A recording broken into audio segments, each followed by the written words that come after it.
Hai guys, sobat teman-teman pemirsa, jumpa lagi dengan saya Kipelet Asmoro. Saat ini saya Kipelet Asmoro akan menyampaikan kisah mistis berburu emas istana gaib. Hati-hati jangan sembarangan masuk hutan Kalimantan. Kisah ini adalah kesaksian dari Bang Rian. Bang Rian ini adalah pribumi asli Kalimantan, orang Dayak. Saat itu pada tahun 2012, saat dia remaja, baru lulus SMP tahun 2012, dia diajak oleh ayahnya untuk ke dalam hutan belantara Kalimantan untuk berburu emas. Jadi Bang Rian ini tinggal di pinggir Samarinda, Kalimantan Timur. Nah, dari sana dia berburu emas ke daerah Kutai Timur. Jadi sekitar 100 km dari rumahnya. Dan setelah dia dan ayahnya pergi dulu ke hulu sungai, lalu naik perahu, kemudian disusul berjalan, habis itu dilanjutkan berjalan kaki. Total perjalanan mencapai waktu kurang lebih 2 hari 1 malam untuk mencapai tempat tambang emasnya. Jadi Bang Rian saat itu berkenalan dengan temannya bernama Roni. Awalnya dia berkenalan dengan temannya bernama Roni. Ya, saat itu dia bersama dengan Roni dan ayahnya. Nah, mereka pergi ke tambang emas itu. Nah, di situ mereka memperoleh sekitar 40 gram emas dalam 1 minggu. Nah, cuman pada saat itu di daerah situ ada masalah. Di situ ada teman dia bernama Apan mau menggarap satu tempat yang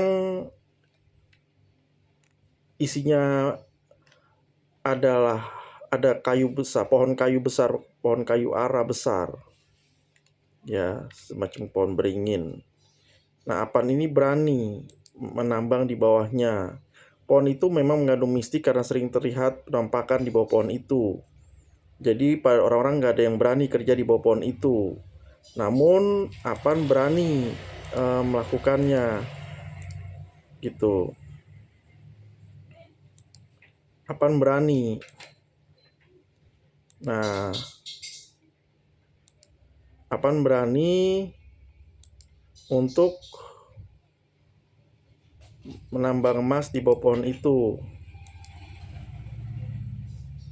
Nah, Apan mau mulai mengerjakan itu, sudah ditegur oleh tetangganya, jangan dikerjain di situ. Nanti kamu bisa jadi ada papanya. Nah, cuman Apan tetap mengerjakannya, ya. Karena di pohon itu memang mengandung mistik, sering terjadi penampakan di bawah pohon itu. Pada nggak berani orang-orang bekerja di bawah pohon itu, termasuk Rian dan bapaknya, gitu. Ternyata di situ memang ada semacam kerajaan gaib, ya. Nah,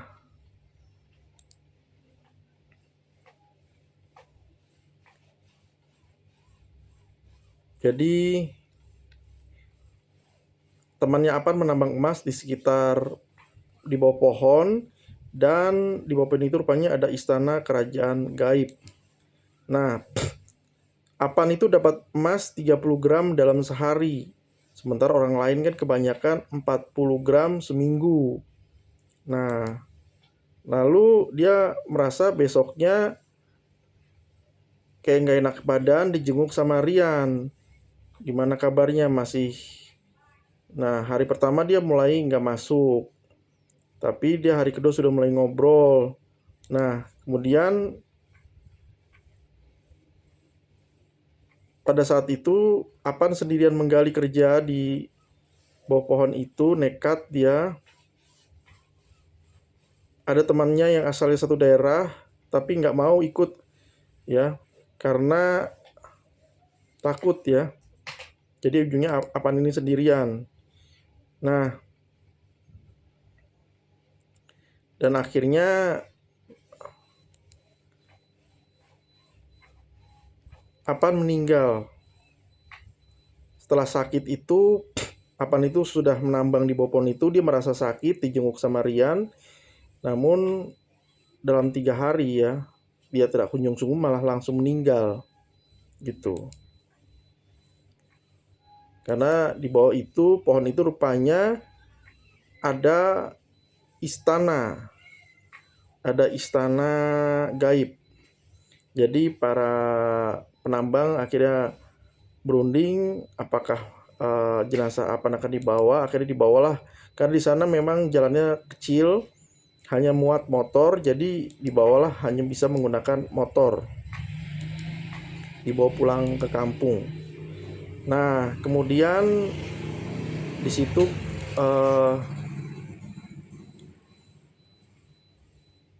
Apan dan bapaknya bertahan saja karena hanya berdua lah nambang di situ gitu. Kemudian Apan dan bapaknya ada seorang lagi ya.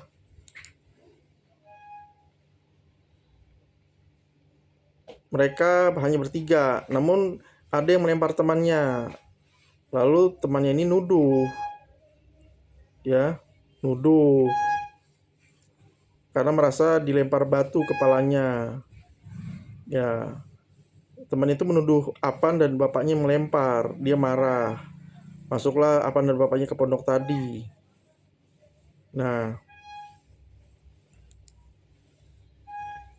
temannya bilang, kalau kalian bukan berdua siapa lagi? Aku nih benjol bilangnya. Kalau mau kelahi jangan gitu. Ya kan? Akhirnya Apan bilang, sumpah demi Tuhan bukan saya yang lempar gitu. Nah, pas itu perahu mereka di luar dimainkan bergelombang di atas pasir, di atas air, dan ada makhluk besar seperti ya berbulu lah, seperti mungkin di sini genderuwo ya. Nah, kemudian makhluk itu bilang, berani-beraninya kalian masuk ke tempat saya tanpa izin. Jadi semuanya diam di situ. Akhirnya mereka mencari telur untuk dan sebagai syarat gitu. Nah,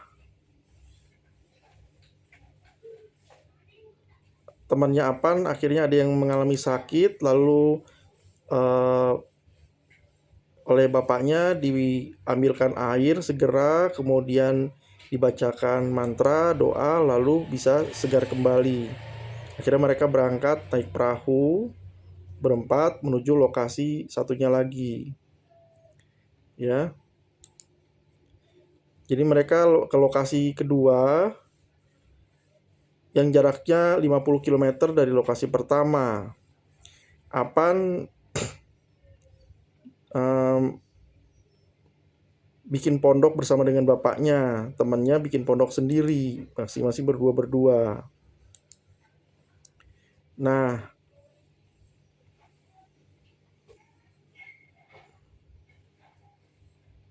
temannya itu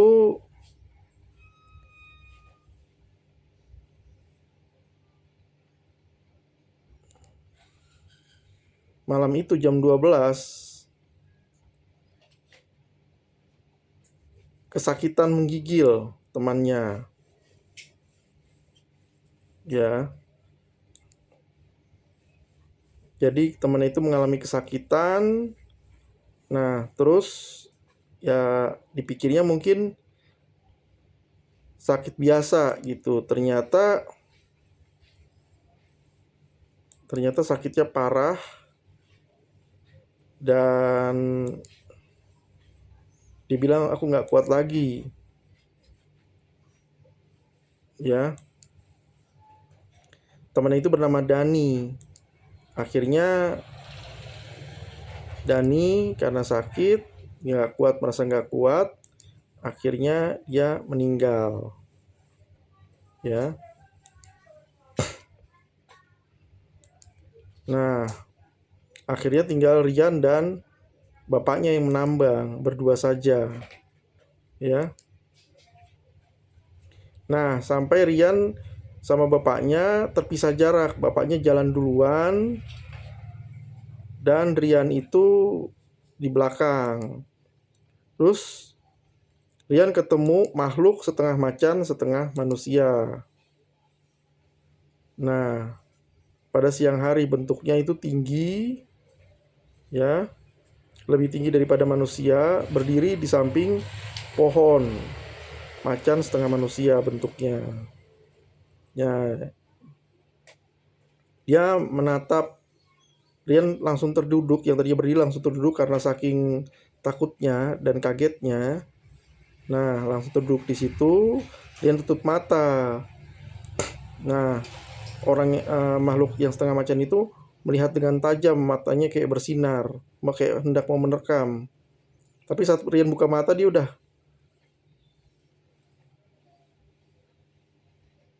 usahakan positif. Ya, Rian bertanya, apa kamu mau menerkam saya? Pada saat Rian buka mata, makhluk itu udah nggak ada lagi. Ya, kemudian Rian karena merasa diganggu, bapaknya menyiapkan peralatan-peralatan sesaji seperti nasi 7 warna, ya. Kemudian juga ada telur sama beras kuning dan dupa ditaruh di samping pohon kayu ara, ya. Nah, akhirnya bapaknya baca ritual dan komunikasi dengan penunggu di situ. Ternyata pohon itu merupakan peninggalan orang-orang kerajaan zaman dulu, dipergunakan sebagai tempat ritual. Ya, pohon ini udah ada dari dulu, dan makhluk itu bilang kami sudah dari dulu tinggal di sini sejak lama. Kali datang ke sini untuk merusak tempat kami. Jadi bapak bilang komunikasi lagi kalau begitu, ya, nggak akan ganggu. Kami minta maaf. Apa yang dia lakukan orang di sini, bapak, artinya kita apa yang akan kita mau kami akan siap penuhi untuk tetap tidak mengganggu orang di sini supaya makhluknya nggak mengganggu. Jadi ya disiapkan satu ayam hitam. Jadi setelah komunikasi, besoknya dikumpulkan orang yang kerja di situ. Nah, kemudian ayamnya dipotong di situ, darinya taruh di situ, penguburan bayinya di tanah atau di pohonnya penguburan bayi itu tadi. Dalam interaksi itu tadi, jadi dibelah, dibikin kotak. Nah, dibolongin, ditutup lagi. Jadi bukan di tanah ya. Kuburnya di dalam pohon. Jadi dulu itu adalah pohon kayu ara itu dulunya adalah zaman dulu dipakai jadi semacam makam bagi bayi yang baru meninggal pas lahir. Jadi makanya pohon itu angker. Iya. Memang di perkampungan itu ada dulu di situ lokasi sekitar itu ada perkampungan zaman kerajaan dulu dari suku Dayak di sekitar pohon tadi. Makanya semacam ada istana gaib. Karena kebiasaan suku Dayak ini berpindah-pindah gitu. Kalau sudah tidak subur, mereka pindah ke tempat yang baru yang kira-kira subur gitu. Ya, di situ karena ada banyak yang mati, walaupun masih banyak yang nambang, masih bisa ditambang, artinya masih belum habis. Cuman karena banyak yang meninggal di lokasi tersebut, akhirnya tambang tersebut ditutup. Ditutup bukan karena ditutup oleh pemerintah, namun ditutup karena memang banyak yang nggak berani. Jadi kayak tertutup sementara gitu. Jadi tertutup karena memang tidak ada yang melanjutkan gitu. Tapi masih ada. Demikian dari saya, kisah mistis berburu emas Istana Gaib Hati-hati jangan sembarangan masuk hutan Kalimantan. Jangan lupa klik subscribe, klik like, tekan tombol lonceng, komentar, dan share ya. Terima kasih.